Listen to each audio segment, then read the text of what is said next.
બધા માણસો નાહી જાય એમ તમે આગળ જરા પંપ લો પંપ એટલે નામ નામ થઈ જાય. આ જગતમાં કોઈને મરવું નહીં એ નિર્વિવાદ વાત છે, બરાબર ને? નાનો જીવ હોય કે મોટો જીવ હોય, બધાને જીવવું છે, પાકું છે. તમે હાથમાં પંપ લો એટલે ઈયળ હોય, કુદા હોય, એ તો હવાનું કામ કરે ને, હંતે જાઓ અમરી વિશ્વ આપણે હોય.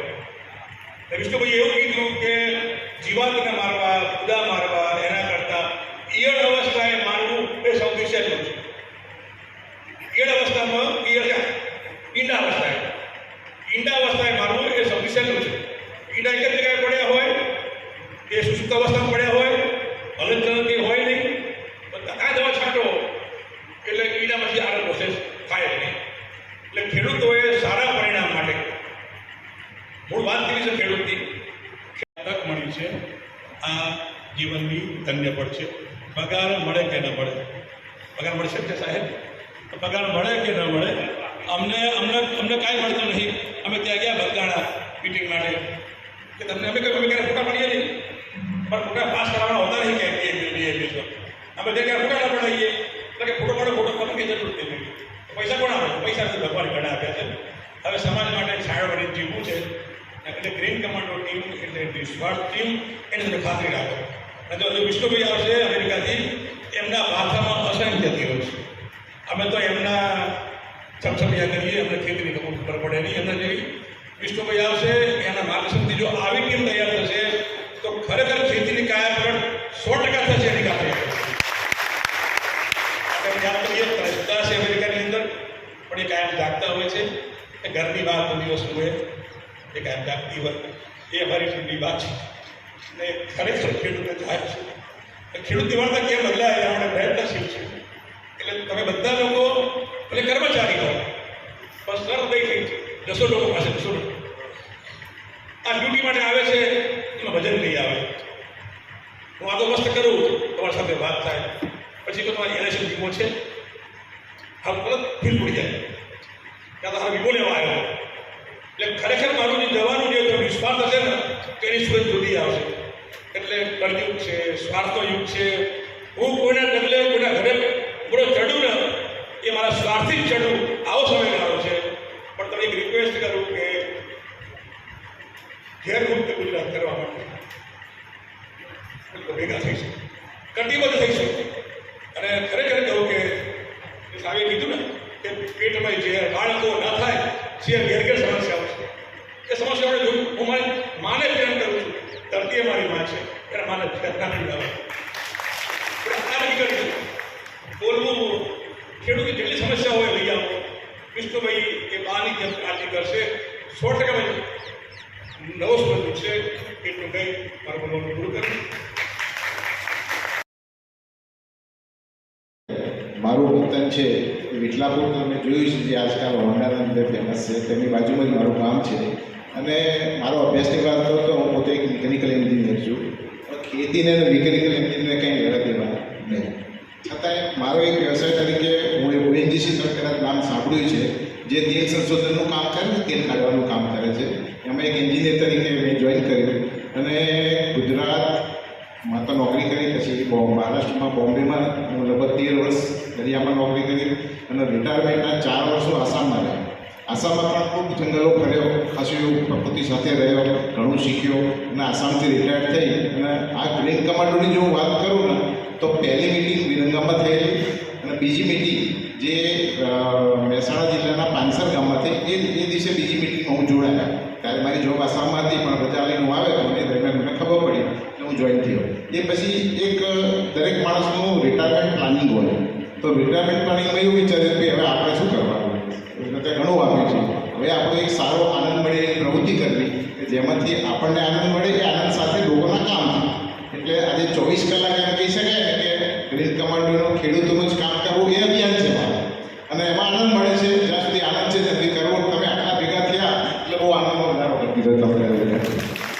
હવે આગળની વાત કરું તો જે સાહેબે કહ્યું કે પહેલું તો શું છે, માઇક્રો પ્લાનિંગ કરતા શીખવો પડે કે ભાઈ ખેડૂતને ઓળખી, ખેડૂતના પ્રોબ્લેમ સમજવા પડે. એ પ્રોબ્લેમ ઉપર થોડુંક એક ચોક્કસ દિશામાં કામ કરવાનું થાય તો તો અમે લોકોએ શું કર્યું કે હું તો ગ્રીન કમાન્ડોમાં પહેલેથી જતો 4 વર્ષથી. આજે ગ્રીન કમાન્ડોની જો તારીખની વાત કરું તો 20/9/2020માં ગ્રુપ બનેલું, બરાબર. તો ત્યાંથી એ ગ્રુપમાં સામેલ અમે ત્યાં લગભગ 13થી 14 કાર્યકરો અને દરેકે પોતપોતાના જિલ્લાની જવાબદારી લીધી. તો એ ટાઈમમાં મારી પાસે 2 જિલ્લા તાલુકા હતા, 3 એટલે કે વિરંગામ, દસાડા પાટડી અને માંડલ. હવે હું એકલો અને 3માં કામ કરવા, બરાબર. હવે પછી કીધું આટલું બધું નહીં પહોંચી વળે, એના કરતાં મને એક તાલુકો, મારો માંડલ તાલુકો છે, મારા માંડલ તાલુકાના બધા ગામને ઓળખું છું, બધાને પર્સનલી ઓળખું છું. તો શું થાય કે તમે જે વિસ્તારમાં કામ કરતા હો એ વિસ્તારને જો તમે પ્રાધાન્ય આપો તો તમે કામ તમારું ઈચ્છી લો. આજે અહીંયા બધા લગભગ 15 જણા તો જે માંડલ મતલબ કે દસાડા માંડલ બધું ભેગું જ છે. મારું ક્લસ્ટરનું આજુબાજુનું ગામ છે, એમાં ઘણા મિત્રો આવ્યા છે, કમલેશભાઈ છે, બીજા બધા છે, બામણાવા છે, પછી આલમપુરા છે, ઉદયાવડ છે, પછી વણોદ છે, એ બધા જે સુરેન્દ્રનગર જિલ્લાના છે પણ અમારી સાથે જોડાયેલા છે. કારણ કે અમે કોર્નર ઉપરના છીએ અને અમે એવું વાડાબંધી નથી. અમે તો કહીએ છીએ બધા આવો અને કંઈક આપણે સાથે મળીને સારું કામ કરીએ. હવે આનો જે મોડલ કહું કે એક થોડુંક ઇન્ટિગ્રેટેડ પેસ્ટ મેનેજમેન્ટ, બરાબર, એટલે કે સંકલિત જીવાણ નિયંત્રણ. હવે આપણે ખેતી કરવું છે આપણે પ્રાકૃતિક, તો સાથે સાથે વિજ્ઞાનને પણ લઈને ચાલવું પડે. એના માટે કે પ્રાકૃતિક ખેતીને જો ઈજી કરવી હોય તમારે તો થોડું વિજ્ઞાન પણ સમજવું પડે. અને વિજ્ઞાન અને ખેતીને જો સંયોજનથી ચાલીએ ને તો આપણો માર્ગ સરળ. ઉદાહરણ તરીકે કહો કે આપણે બીમાર પડ્યા, ડૉક્ટર પાસે જઈએ, તાવ આવે છે કેટલા દિવસથી, એટલે ડૉક્ટર પહેલાં પ્રાઇમરી ઇન્ફોર્મેશન પૂછે કે શું થાય છે. તાવ આવે છે તો ટાળ મહિને આવે છે, રોજ આવે છે, કલાક ઉતરે છે, આ બધા એક ઇન્ફોર્મેશન પૂછે. પછી શું કહે, જો આટલા બ્લડ ટેસ્ટ કરી આવો. એને એવું લાગતું પેટમાં દુખે તો કે સોનોગ્રાફી કરાવતા હોય, ડૉક્ટર સીધો દવા નથી આપતો, બરાબર. તો હવે તમારા બ્લડ ટેસ્ટ આવશે, પછી ડૉક્ટર જોશે કે ભાઈ આ ભાઈને જોન્ડિસ થયો છે, ટાઇફોઇડ થયો છે, તો દવા કઈ આપશે? ટાઇફોઇડની જ આપશે. એ કે મેલેરિયા, ઝેરી મેલેરિયા અને બીજી બધી ભેગી નહીં આવે. આપણે ખેતીમાં શું કરીએ છીએ, આંધળાના ગોળીબાર ચલાવ્યા કરતા છીએ, બરાબર. તો એવું નહીં કરીએ. અમે લોકો ગ્રાઉન્ડ લેવલે શું કામ કર્યું, લગભગ 1000થી વધારે ખેતરોના સોઇલ ટેસ્ટિંગ કર્યા. જો આપણે આપણા શરીરના ટેસ્ટિંગ કરી શકતા હોય તો જેના ઉપર આપણું ઘર ચાલે છે, જેના ઉપર આપણે રહીએ છીએ, તો એ જમીનને જાણવાની જ નહીં.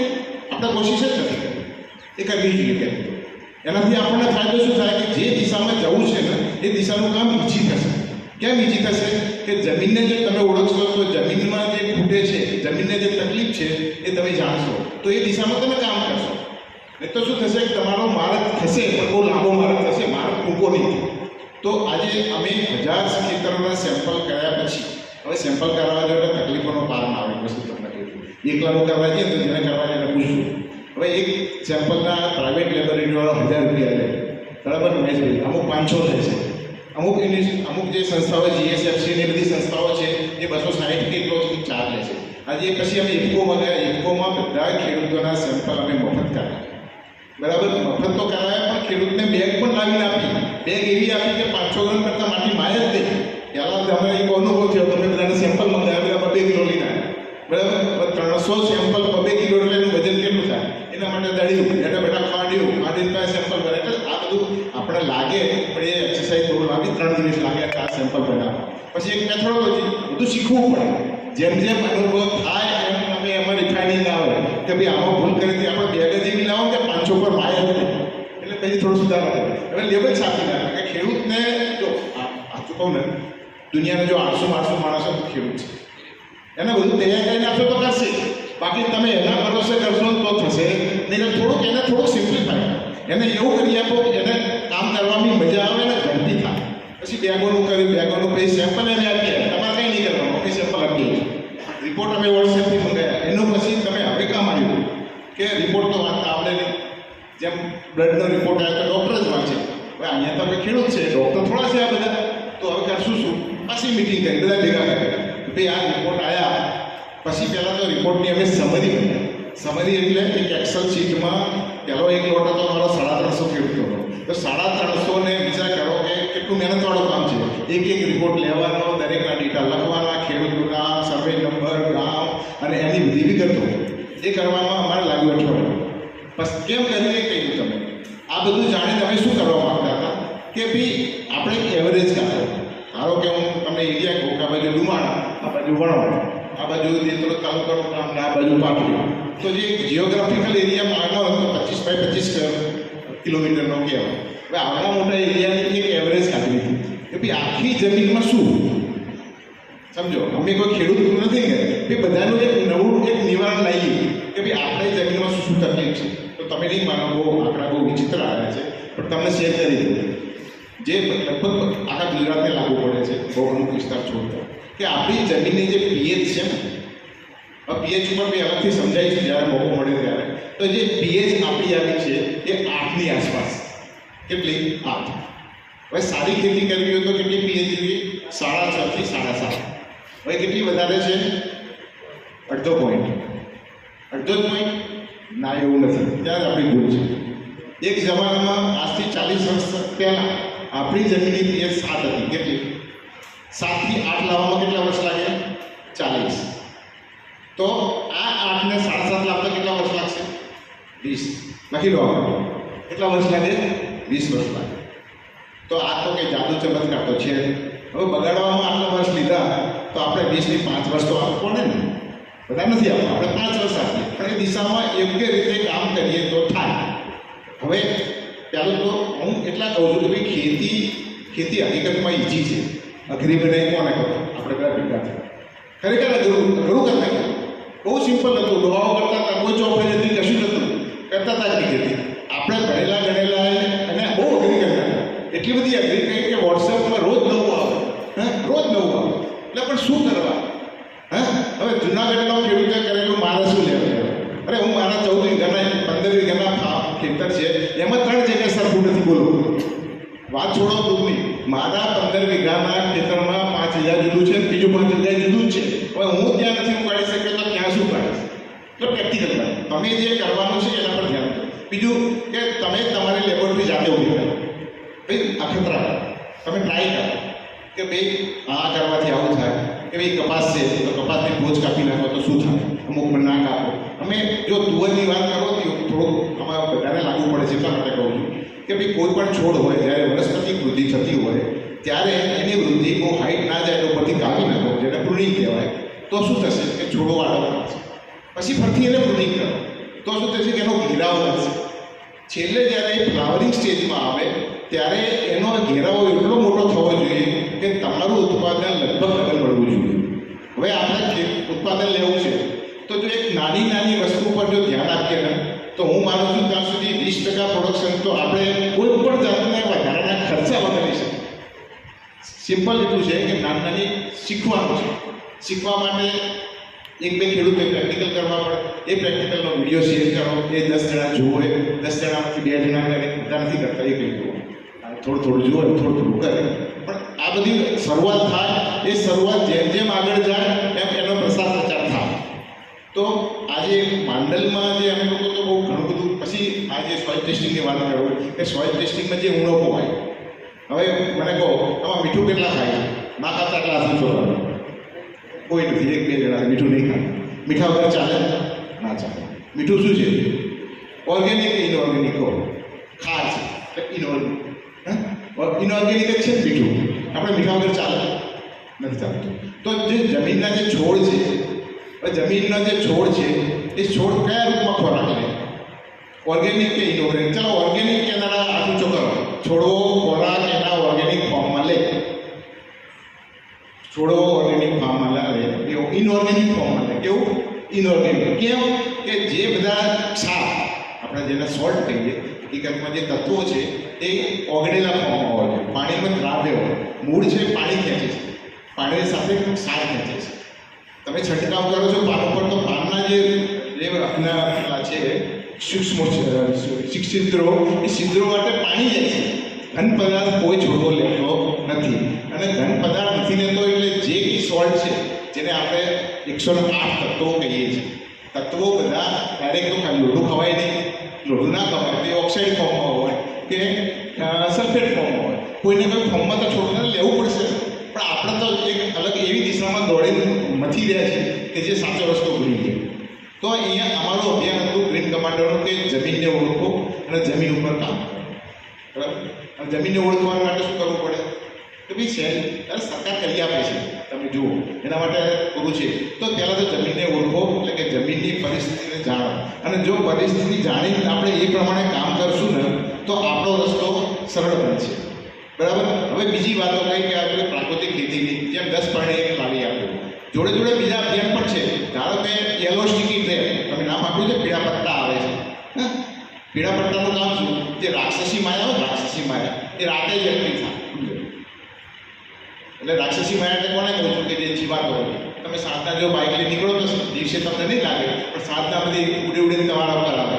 કારણ કે એને એક્ટિવ થવાનો ટાઈમ થઈ ગયો, શરૂઆત થઈ, એ રાત્રે 9-10 વાગ્યા સુધી એક્ટિવ રહે. તો જે આ રાક્ષસી માયાને તમારે કંટ્રોલ કરવી હોય તો ખેતરમાં તમે પીળા પટ્ટા લગાવી દો કામ, તો શું થશે કે પીળા પટ્ટાથી જીવાત તાકાત આવી એને ચોટી જશે. તો તમારું કામ 20% કામ તો ખાલી આ પીળા પટ્ટાથી થઈ. બરાબર. બીજું છે લાઇટ રેપ, જે અંધારામાં કામ કરે. ઘણા બધા અત્યારે સબસિડીમાં મળે છે કે તમે એક સોલર ઉપર આવે છે પાસે, એટલે કે તમારે કંઈ કરવાનું ઓટોમેટિક ચાલુ થાય, બંધ થાય, ખાલી પાણી બદલવાનું એ પણ નથી કર્યું. લાયા મેં જોયા હતા કેટલું તો એમ કહીશું પાણી ના કંઈ ના. તો આના બધા બેનિફિટ લો. આ તો ખર્ચા વગરનું કામ છે, તમારા ખભે પગ ચડાવવાનું નથી કે ખેતરમાં લગાવી દીધું કામ પૂરું થઈ ગયું. તો આ બધા જે આયામો તમારી જે પ્રાકૃતિક ખેતીને અનુરૂપ છે, આમાં તમારે કંઈ વધારાનું પૂરું કરવાનું નથી, પણ આ બધા આયામો આપણે કરવા પડશે, શીખવાડવા પડશે. આજે જે તમારા સીઆરપીના જે મંડળો આવ્યા છે એ લોકોને કહો કે તમે ખેડૂતોને આ બધું શીખવાડો કે ભાઈ પ્રાકૃતિક ખેતીમાં અનુરૂપ કયા કયા આયામો ઉપર કામ કરવું જોઈએ. બરાબર. 10 પરણી એક છે. તો ભાઈ આપણું અભિયાન જે ગ્રીન કમાન્ડરનું જે અભિયાન છે કે ભાઈ ગામડે ગામડે આ પહોંચતી કરી. હકીકતમાં 10 પરણી નથી, 40 પરણી, પણ બોલવામાં ઈચ્છી છે એટલે આપણે 10 પરણી બોલીએ છીએ. બાકી એની પાછળ ખૂબ મહેનત છે. એની પાછળ ઘણા બધા દાતાઓ જે છે જેના લીધેથી આટલા આપણે જે આ ભાવમાં હકીકતમાં પડેલી. આજે મેં તમને મારી વાત કરું, મેં હમણાં એમેઝોન ઉપર 30 પરણી મંગાવ્યા. કેટલો 100 ml. 100 ml ના કેટલા રૂપિયા આપે ખબર છે? હા, 270 રૂપિયા. કેટલા? 100 ml ના 270 રૂપિયા. તો લીટરના ભાવ કેટલા થયા? 27 રૂપિયા. અને 5 લીટરના કેટલા થયા? તો તમને કેટલામાં આપીએ? હા, 250 રૂપિયા. અને હકીકત આમાં આપણને કેમ લાગે 250 શું આપી દીધું, પણ 250ની પાછળ જે મહેનત છે એ કોઈ જોઈ નથી. આજે અહીંયા આવવા પાછળનું કારણ પણ આ જ છે કે ભાઈ એની કિંમત ઉપર ના જાઓ, એની પાછળ જે પરિશ્રમ લાગેલો છે, એની પાછળ જે લોકો મહેનત કરી રહ્યા છે, આટલા દિવસનું સંશોધન 500 ml ના કે 100 ml લાગ્યા છે, એટલું કોન્સન્ટ્રેશન થયું. આજે તમે બનાવો, તમારે ક્યાંક લીટર વાપરશો તો રિઝલ્ટ નહીં મળે. હું લખીને આપું, તમે કરજો. લીટરથી રિઝલ્ટ નહીં મળે. કેમ કે તમે દરેક સ્ટેજે નહીં કરો. આમાં 3 પ્રોસેસ કરવામાં હું તમને ધીરે ધીરે સમજાવ્યું કે 3 પ્રોસેસ કઈ છે. એક કોલ્ડ એક્સટ્રેક્શન, એક થર્મલ એક્સટ્રેક્શન અને ત્રીજું છે સોલ્વન્ટ એક્સટ્રેક્શન. આ 3 સ્ટેજ છે. કોલ્ડ એક્સટ્રેક્શનમાં જે ગિરડીએ સમજાવી દીધું છે કે પહેલાં તો ડીકમ્પોઝ કરી દીધું, પછી થર્મલ એક્સટ્રેક્શનમાં એને ગરમ કરી લેવાનું, અને ત્રીજું જે કચરો વધ્યો એમાં અમુક એલ્કલોઇડ એવા હોય છે કે જે પાણીથી નથી નીકળતા કે ડીકમ્પોઝરથી નથી નીકળતા, એને સોલ્વન્ટમાં નાખીને એને ડિરાઈવ કરવામાં આવે છે. આ ખેડૂત નહીં કરી શકે, લખી લો. કેમ કે ખેડૂત તો બધું પહેલાં એક ડ્રમમાં નાખીને એમાં વાપરશે, પણ એ ગરમ કરવાનો ટાઈમ એને મળશે નહીં. એ એક્સટ્રેક્શન, ત્રીજું એક્સટ્રેક્શન તો ભૂલી જાઓ. કદાચ ગરમ બી કરી લે એને ગેસ કે ચૂલો હળગાવે, પણ ત્રીજામાં તો નહીં જ કરે. જ્યારે અહીંયા આપણે 3 સ્ટેજમાં થઈ ગઈ છે. આની પાછળ ખાસી એવો મેન પાવર, ખાસી પૈસા પણ આવે. પૈસા 280ની પડતર નથી, તમને કહી દઉં. એની પાછળ બધું ડોનેશન. શરૂઆતમાં તો લગભગ આપણે 15,000 લીટર તો મફત આવે, તો 15,000ની કોસ્ટ તો થઈ છે. ઘણું બધું છે. જે દાતાઓ છે, જે સતત એમાં લાગેલા છે, આ બધાના પરિશ્રમ થકી આજે અહીંયા જે ખાસ આવવાનું કારણ જે કે એની વેલ્યુ સમજે લોકો. કિંમત 250 રૂપિયાની નથી, પણ 250 કરતાં જે તમને જે રિઝલ્ટ મળે એ રિઝલ્ટને તમે આગળ એપ્રિસિએશન માટે આગળ દોડાવો કે ભાઈ તમે 5 ખેડૂતને લઈ ગયા તો 5ના 50 થાય એટલે અમે ઈચ્છીએ છીએ. આજે અમે 10,000 લીટર બનાવીએ છીએ તો 10નું 50 બનાવવાની કેપેસિટી છે, કરી લઈશું. જરૂર પડે તો સુરેન્દ્રનગર જિલ્લામાં ઊભો કરી લઈશું, તમને મદદ કરશું કે ભાઈ સુરેન્દ્રનગરમાં 2 જણા તૈયાર થતા હોય કે 5 જણા આવા તૈયાર થતા હોય તો અમે ત્યાંથી અહીં આવીશું. બરાબર. અને તમને બધું માર્ગદર્શન આપશું, જેથી કરીને ઘણા બધા ખર્ચા ઘટી જાય. ટ્રાન્સપોર્ટેશન ને તમારે ત્યાં બીજું શું જાય કે તમારું ઇન્વોલ્વમેન્ટ. આમાં બધું ક્યાં વસ્તુ ક્યાં આવે છે કે ઇન્વોલ્વમેન્ટ એ જરૂરી છે. ઇન્વોલ્વમેન્ટ નહીં હોય તો કંઈ નહીં થાય. આજે તમારે ઇન્વોલ્વ થવું પડશે. તમે ઇન્વોલ્વ થશો પછી તમે એક સમય પૈસા નહીં આપો તો ચાલશે, કારણ કે તમારી મહેનત અહીંયા છે. એટલે બધાનું ઇન્વોલ્વમેન્ટ બહુ જરૂરી છે અને બધાનું ઇન્વોલ્વમેન્ટ થાય એટલે અમે ઇન્વોલ્વ થવા આવ્યા છીએ તમારી જોડે. ખાસ તો અમારો એ આગ્રહ હતો કે ભાઈ દરેક આ જે સુરેન્દ્રનગર જિલ્લો અમે એક પકડ્યો છે કે સુરેન્દ્રનગર જિલ્લાનું કોઈ ગામ છૂટે નહીં, બરાબર. અને ખાસ તો મારી વિનંતી છે કે તમે મોટા પાયે ના કરો તો કંઈ નાના પાયે કરો, એનો જરૂરથી વિડીયો બનાવજો. એટલે કે છાંટતા પહેલાં એક વિડીયો બનાવો, છાંટ્યા પછી અને એના 10 દિવસે બીજો ડોઝ કરજો. અને એ પછીનું નહીં એટલે ટ્રીટેડ, જેમ પેલો સાયન્ટિફિક વૈજ્ઞાનિકો કેટલે કામ કરે, એક ડાયરેક્ટ અને એક ટ્રીટેડ. ડાયરેક્ટ એટલે મેં કશું ના કર્યું, એક ટ્રીટેડ એટલે જેમાં ટ્રીટમેન્ટ કરી. તો આ બંનેનો ડિફરન્સ તમે બતાવશો તો તમારે કોઈને કહેવું નહીં પડે, લોકો ઓટોમેટિક તમારી સાથે આવશે કે ના ભાઈ આનું રિઝલ્ટ સારા છે. એટલે ખાસ તો અત્યારે ટાઈમ થોડો છે, ઘણી બધી વાતો છે. જ્યારે ફરી મોકો મળશે ત્યારે આપણે ડિટેલમાં જમીનની સુધારણા અને બીજા બધા ઘણા છે. ગ્રીન કમાન્ડો ખાલી એક 10 વર્ષની નથી કરતું, ઘણા બધા અભિયાન છે.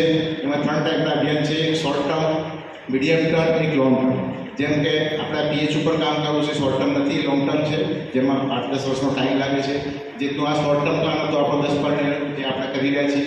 આ પછી જે એ પછીના એક બીજું એક તમને ડેવલપમેન્ટમાં છે પણ ડિક્લેર નથી કર્યું કે આજે ખેડૂત શેનાથી થાકે, 2 વસ્તુથી થાકે. એક તો મજૂર અને બીજું આવે નિંદામણ. મજૂર મળ્યા પણ નિંદામણ એટલું હોય કે મજૂરી થાય જ નહીં. એટલે શું કરે, ગ્લાયફોસેટ ને ગ્રામર જરૂર ખાઈ લાવે, બરાબર. હવે એની મજબૂરી છે, હું તમને કહું મજબૂરી છે એટલે કરે છે, એને કરવું નથી. પણ હવે હું તમને મારી ખાલી માંડલની વાત કરું. હમણાં એટલો બધો વરસાદ થયો, ખેતરમાં જવાયું નહીં, બરાબર. અને એટલું બધું ખડથી લાચડતું ખડું. હવે માણસ કરે છે, તમે નહીં મને ડ્રોનથી દવા છાંટો, ખેતરમાં જાય જ નથી. દવા લઈને ખભે લઈને જાય. એટલે ઘણા બધા ખેડૂતોએ દવા લઈને ડ્રોનથી છાંટીને ખેતર ક્લિયર કર્યું. એને વરાપ થતાં વાર લાગી, વરાપથી માંડ થઈ, વાવણ ટાઈમ ફરી વરસાદ ક્યાં જાય બહુ. એટલે પરિસ્થિતિનો માર્યો પણ વાપરે છે.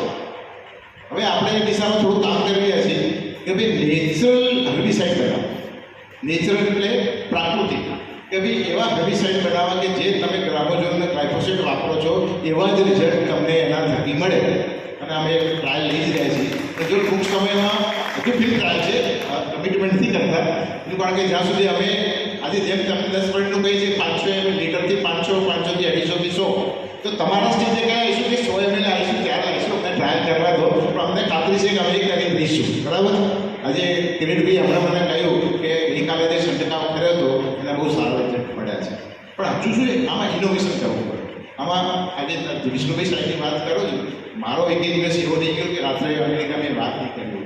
અમારે સતત આ બધું ચિંતન કરવું પડે કે ભારતે આનું શું કરશું, આનો ક્યાંથી મળશે. તો આ બધું દોડીએ, અહીંથી લાવીએ, બરાબર. રસ્તામાંથી 1-2 વસ્તુ લઈને જવાની છે.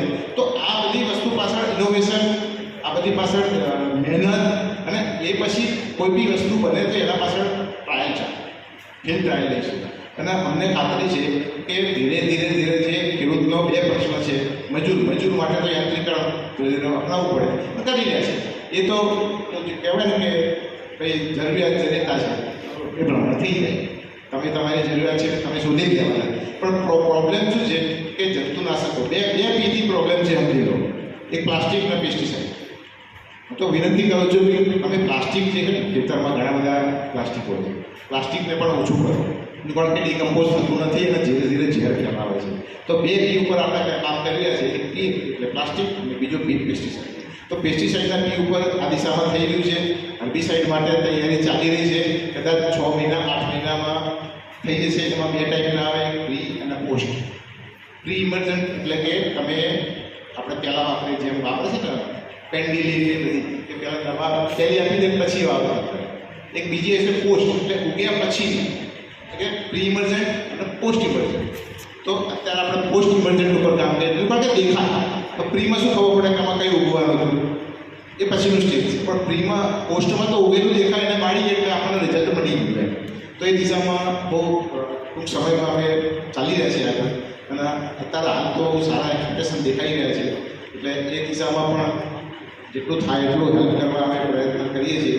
આજે મોટી સંખ્યામાં તમે બધા આવ્યા અને અમારી એક રજૂઆત કરવાનો જે સરસ મોકો મળ્યો એ બદલ તમારા બધાનો ખૂબ ખૂબ આભાર. ધન્યવાદ.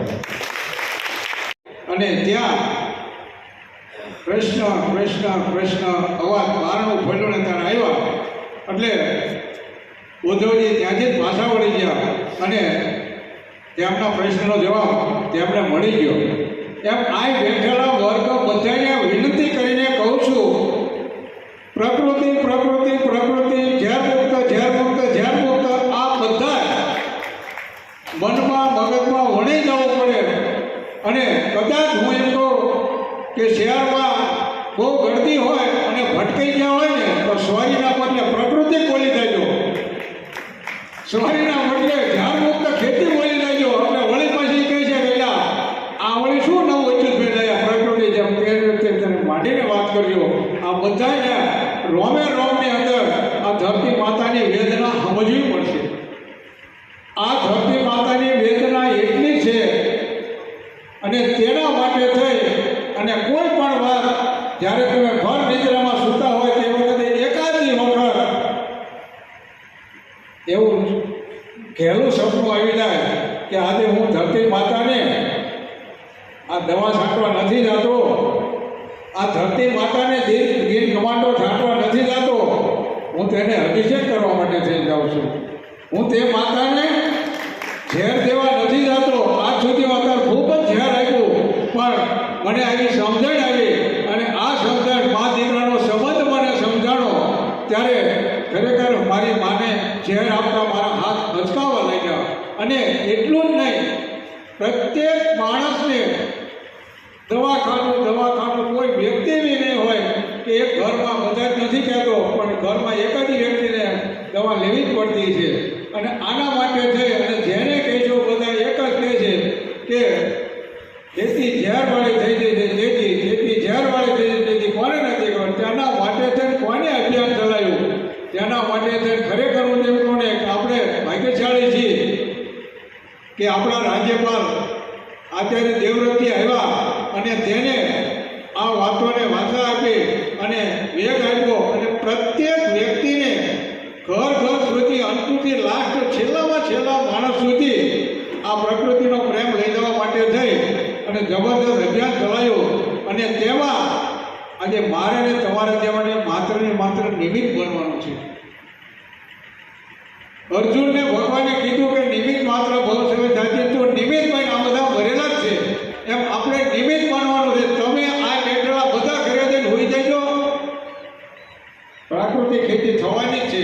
તમે નહીં તો તમારા સંતાન, તમે નહીં તો તમારા આજુબાજુના ગામના, પણ તેટલા માટે થઈ શા માટે નિમિત્ત નથી બનવું. ઘણી વખત આવી રીતના બેઠેલા અથવા કહેવાનું મન થાય આપણને કે જે વખતે આઝાદી મળી તે વખતે આ બેઠેલાના કોઈ વડવા હશે કે નહીં હોય. એ વખતે જ્યારે અંગ્રેજોને હાંકી કાઢવા માટે થઈ અને એમના પાસે કદાચ બંદૂક ન હોત ને આપણા વડવા પાસે અને માળો લીધો અંગ્રેજીનો બધાને કહેવાત ને તોય ગૌરવ લે કે મારા બાપા મારા મા અંગ્રેજો માટે થઈને જ્યાં છે. તે વખતે આ પ્રાકૃતિક ખેતીની ઝુંબેશમાં તમારા વાયના સંતાનો ગૌરવ લે છે કે જે વખતે જ્યાં મુક્ત કોઈ ખેતી સમજતા નહોતા તે વખતે આવો કિંમતી સમય કાઢી અને મારા દાદા દાદી જ્યાં છે ત્યારે આપણે આવો ઝેર વગરનું અમૃત ખાતા જે છીએ. બધાને મારી વાત કરી ઘણી બધી વાતો છે પણ વાંચણીમાં ઘોડા જેવું છે એટલે મારી વાતને વિરામ આપું છું. ઘણા બધા વાર્તાઓ છે અને આપણે સાંભળવાના છે. આગળ જે કંઈ વાતો હોય છે એ આપણે ભાઈ આજે ખૂબ સરસ દિવસ દિવસ તો ભલે સારો છે અને બધા દિવસ આપણા માટે સારા જ હોય ખેડૂતો માટે, પણ જે સમન્વય થયો છે કે એક બાજુ ગ્રીન કમાન્ડો તો બધાને ખબર પડે ને, ઇંગ્લિશ શબ્દ છે પણ છતાં આપણે બધાને કેટલી રીતે ખબર પડે કે કમાન્ડો એટલે શું, કે જે ચોકીદારી કરે, પ્રહરી હોય, ગમે એટલા દુશ્મનો એની ઉપર એટેક કરી શકે એવું જે કામ કરે એવું ગ્રીન કમાન્ડો એ હાજર છે. એની સામે તમે અત્યારે સામે બેઠા છો જે તમે પણ કમાન્ડો જ છો, બરાબર. સીઆરપી અને કૃષિ સખી જે બેઠા છે એ પણ કમાન્ડો છે. આજે કમાન્ડો સાથેનું મિલન થયું છે. પણ ગ્રીન કમાન્ડો એક કંઈક કરી ચૂક્યું છે, કંઈક અનુભવથી પોતાના અનુભવ ખર્ચ આ બધું કરીને કંઈક મેળવી ચૂક્યું છે અને એની ભાવના એકદમ પ્યોર છે, જેને પોતાને કંઈ કમાવું નથી, પોતાને કંઈ લેવું નથી, ફક્ત ને ફક્ત ખેડૂત માટે કંઈક કામ કરવું છે. તો એનો અનુભવનો આપણે લાભ લેવાનો છે. તો આ બદલ જે આપણે તક મળી છે અને સોને સુગંધ મળે એવી રીતે આપણને આપણા ભરતભાઈ મળ્યા છે અહીંયા, તો એનો આપણે લાભ લેવાનો છે. તમે બધા ખેડૂત તો છો જ, પણ તમે ફક્ત ખેડૂત તરીકે અહીંયા આવ્યા નથી આજે, એ હું માનું છું. એટલે તમારે ફક્ત ખેડૂત તરીકે આ સાંભળવાનું નથી, ખેડૂત તરીકે આની એક્ટિવિટી તમારે તમારા ક્લસ્ટરમાં જઈ અને હજી આવા બીજા ખેડૂતોને તૈયાર કરવાના છે અને આગળની કામગીરી કરવાની છે તમારે. એ જ્યારે કામગીરી થશે ત્યારે ખરેખર જે ગ્રીન કમાન્ડોનું કે આપણા બધાનું જે સ્વપ્ન છે એ પૂરું થશે. એટલે હું તમને બધાને, કેમ કે અગાઉ આપણે ઘણી વાર ભણી ચૂક્યા છે, ઘણી બધી આ વાત થઈ ગઈ છે કે ભાઈ બધા પ્રાકૃતિક ખેતી કરો, પ્રાકૃતિક ખેતી કરો, પણ એ ખાલી કહેવાથી થશે નહીં. હવે એક સ્ટેપ આપણે આગળ વધવાનું છે કે તમે ખેતી કરો અને તમે બીજાને ખેતી કરાવો. અને હવે એમાં જે તમને પ્રશ્ન આવે એ પ્રશ્નનો તમે રજૂઆત કરશો તો આપણે નેક્સ્ટ સ્ટેપ ઉપર આગળ વધી શકીશું. એના માટેનું સૌથી મોટા અઘરામાં જે આપણે કહીએ બમ્પ આવે ને બમ્પ, એ બે મોટા અઘરા બમ્પ પ્રાકૃતિક ખેતીના કહી શકાય. તો એક તો દવા, આપણે પેસ્ટિસાઇડ વગેરે ચાલતું નહોતું કે જીવાતને શું કરવું, એનું સરસ મજાનું સોલ્યુશન તો આવી ગયું, એનો આપણો પ્રશ્ન નથી આવ્યો.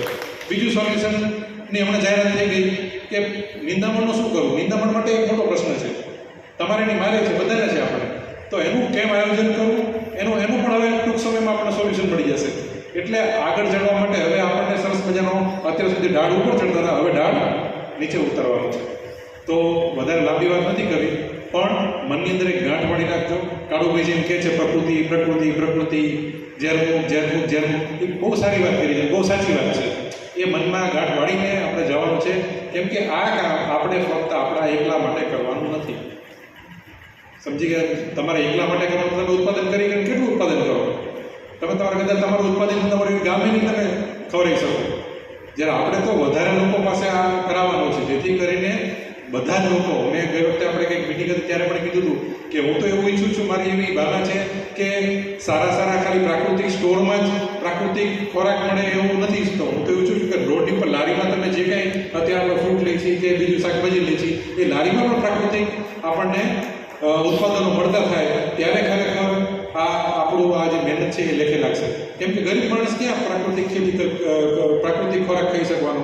જ્યારે એ સારા ઓછા ભાવની અંદર મળતું હશે, રોડ ઉપર મળતું હશે, ત્યારે એ પ્રાકૃતિક ખેતી પ્રોગ્રામનો ઉત્પાદન થશે, ત્યારે એના બાળકો એની પોતાની આંતરિક જે કહેવાય કે રોગ પ્રતિકારક શક્તિ વધશે અને આ બધા રોગમાંથી એ મુક્ત થશે અને હવેનું જે ભવિષ્ય છે એ ઉજ્જવળ થશે.